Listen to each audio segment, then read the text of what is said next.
Bonjour à tous. Aujourd'hui, on va s'attaquer à un sujet qui peut sembler un peu rébarbatif, la gestion des périphériques informatiques.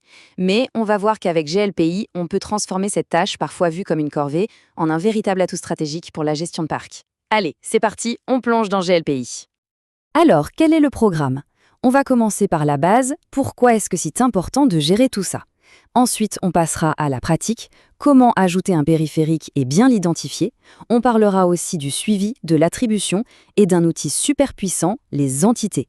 Et pour finir, on verra ensemble les bénéfices concrets de toute cette organisation. Un menu bien complet. Allez, on attaque. La première question, c'est le pourquoi. La gestion des périphériques, ça peut paraître un détail, mais je vous assure que quand on ne le fait pas, c'est vite le chaos, et ça finit par coûter cher en coûts cachés. Ah, la fameuse question. On s'est tous déjà retrouvés à chercher ce clavier de rechange ou cette webcam toute neuve qu'on avait mise de côté. C'est un grand classique. Sans un bon système de suivi, le matériel a une fâcheuse tendance à se volatiliser ou à dormir dans un placard. Bon, pour être sûr qu'on parle bien de la même chose, qu'est-ce que GLPE appelle un périphérique? Attention, ce n'est pas juste un petit accessoire, non, non.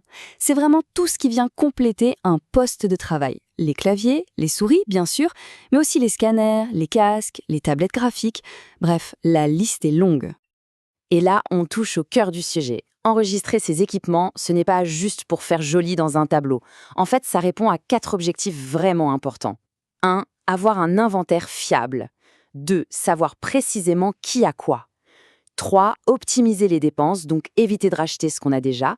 Et 4, et ça c'est le nerf de la guerre, rendre le support technique beaucoup plus efficace. Ok, à cette théorie, on passe à l'action. Comment fait-on, concrètement, pour enregistrer un nouvel équipement dans GLPI? Vous allez voir, ce n'est vraiment pas sorcier. Le chemin est tout simple. Dans le menu, on va sur Parc, on sélectionne Périphérique, et là, hop, on clique sur le bouton Plus ajouter, et voilà.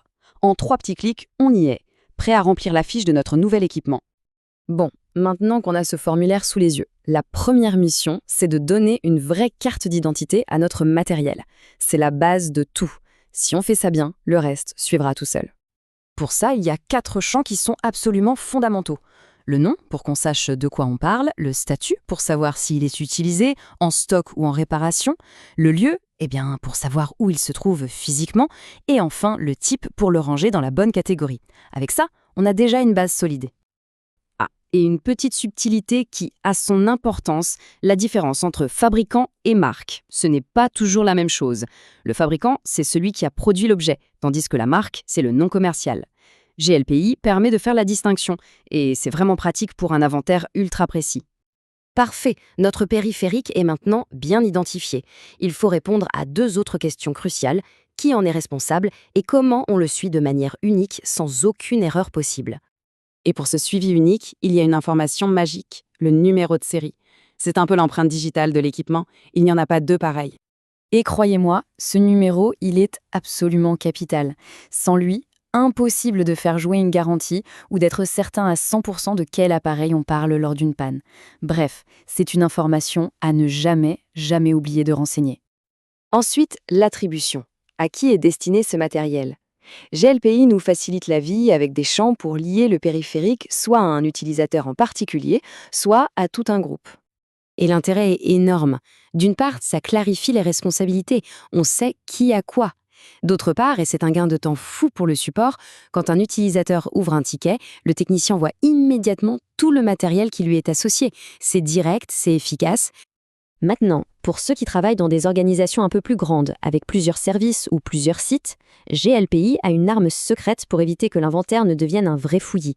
Les entités. Si on doit gérer du matériel sur plusieurs sites, pour différents départements ou même pour différentes filiales, alors le concept d'entité devient absolument indispensable. C'est la solution pour y voir clair dans des parcs informatiques complexes. Alors une entité, qu'est-ce que c'est? Imaginez ça comme des boîtes. On peut créer une entité par département, une par site géographique. Chaque boîte va contenir son propre matériel et ça permet de cloisonner la visibilité et les droits de gestion. Comme ça, le service marketing ne voit que son matériel et pas celui de la compta. C'est la clé d'un inventaire organisé à grande échelle. Bon, après tout ça, on peut se dire que ça fait pas mal d'informations à remplir. Alors pourquoi se donner tout ce mal? Tout simplement parce que les bénéfices sont directs, mesurables et qu'ils arrivent très vite. Et voilà le résultat concret.